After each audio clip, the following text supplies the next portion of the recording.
Hey folks, Juan here, some gadget guy, somegadgetguy.com, and we're finally looking at some iPhone 5S video samples running one of our most comprehensive video tests to date, so let's get to it. Outdoor detail is very crisp and sharp on this new sensor. The iPhone has always been known for good clarity and decent color. I would like to see a larger lens and sensor at some point to start introducing a shallower depth of field, but at least we've got very good color accuracy. There's a pleasant saturation here without going overboard. After playing with the Lumia 1020, however, I could do with just a touch more contrast in some of these daylight shots. All digital sensors have trouble with reds getting oversaturated. The 5S handles this scene better than pretty much any Android outside of an HTC One, which has manual saturation control. Another mostly red flower, and there's excellent detail as the sensor restrains itself from blowing out the subject. Moving to an outdoor street scene, the iPhone tracks movement very well. The A7 chip in this is able to help the camera recover and adjust focus very quickly. Yet transitions are smooth, moving to and from various focus points. You don't get that hyperactive adjustment like on an HTC. Performance here reminds me very much of the Galaxy S4, if even a touch smoother. Dynamic range here is excellent. The sky is blue, the detail in shaded areas is retained, and only the white cars are starting to clip. Fantastic exposure range. The software image stabilization is doing a wonderful job, and it's the best I've ever seen, though I still prefer actual hardware optical image stabilization. I do wish Apple had fitted the 5S with a wider angle lens to compensate for the crop in on this software stabilization, however.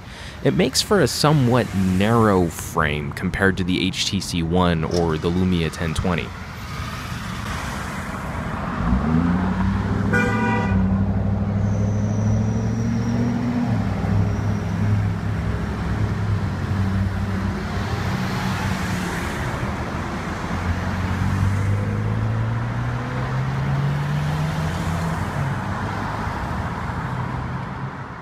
The tech side of the 5S wasn't spotless, however, and I had a series of odd focus bugs in running some of these tests. On 3 separate occasions during lateral movement, the 5S would refuse to autofocus farther than a foot from the lens, and I would have to tap the screen to get it to reacquire.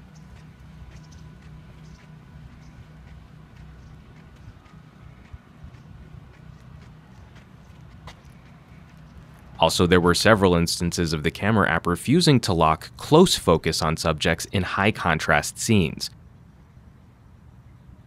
This dandelion, for instance. I'm tapping the screen during this video, and the camera app is simply not responding to focus input.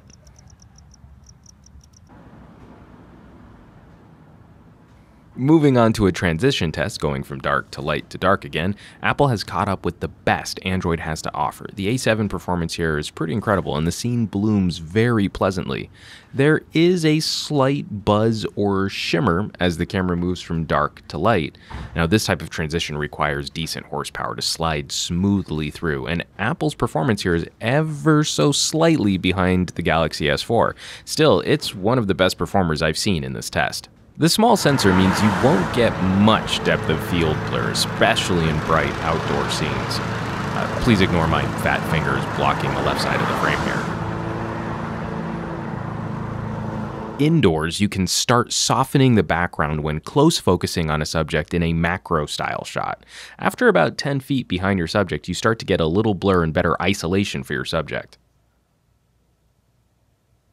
Surprisingly, the digital crop zoom isn't half bad. It's not going to unseat a Lumia 1020 anytime soon, but it's much better performance than I was expecting out of this 8-megapixel sensor. Fully zoomed in, detail gets soft, but Apple manages to keep a surprising amount of information up on the screen without too much of a hit to clarity, and without the video becoming a noisy, grainy mess. Very well done indeed. Moving into some very low light conditions, Apple's noise reduction is very aggressive, but it thankfully retains a lot of detail. There's a very happy balance between graininess and clarity. Even in these somewhat intensely dark shooting situations, the autofocus and exposure adjustments are sure and very quick. Apple has made the choice for white balance and color accuracy over retaining the feeling of a scene. This is not my preference, but that's a personal choice. I happen to prefer cameras which adjust white balance to retain the actual color of the lighting in a scene. For example, this area is lit by intensely yellow-orange streetlights. The 5S is trying to give me accurate whites and colors. There's nothing wrong with accurate whites, but I feel this leaves the scene feeling a little flat, and it's not really what this area looks like at night.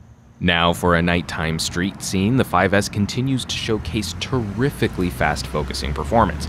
Low light, with headlights occasionally washing the frame, and the phone rarely struggles to find something to lock onto. Tracking movements in situations like this is not easy, and the phone is able to keep up for the most part. This is a scene which utterly destroys the Lumia 1020, yet the 5S handles it pretty gracefully. And if you like to use the LED flash to illuminate nighttime shots, the dual LEDs in the 5S do an admirable job of spotlighting without washing out your subject. Shots like this are never going to look good, but the iPhone handles this better than most other smartphones. Lastly, some SlowMo tests, shooting 120 frames per second in 720p, just terrific technical performance. What's interesting is the photo app manages slow motion in real time when you look at the videos on the phone. Transferring the video to another medium like Instagram or my video editing software, it plays the scene in real time. I'd definitely like to see Apple improve on how slow motion videos are exported from the camera app to the photo app. As it stands right now, you have to send a slow motion video to yourself in an email where it's going to get compressed if you want to see that slow motion effect show up in some other app outside of the photo app. The slow motion effect that I'm doing here for this video, I had to do manually in my video editing software. Though once you get the video off of the phone, you can arrive at some really pretty slow motion photography. So in terms of horsepower, speed, and technology, the 5S is second to none. It's premier performance, fast, fun, and very easy to use. Where I think the 5S might let some people down is with some of the old-fashioned photography stuff. Having a wider angle lens would probably help output feel a little more cinematic, especially during video where the software image stabilization crops away a little of your scene to compensate for your hand movement. Also, because the iPhone is so sleek, it'd be difficult to include a larger image sensor and lens combination, but that would deliver a more pleasant, shallower depth of field. All these points added up, the 5S delivers on having a very, very good camera. Unfortunately, it's just a hair shy of being called great. As always, folks, thanks for watching, and I'll catch you all on the next review.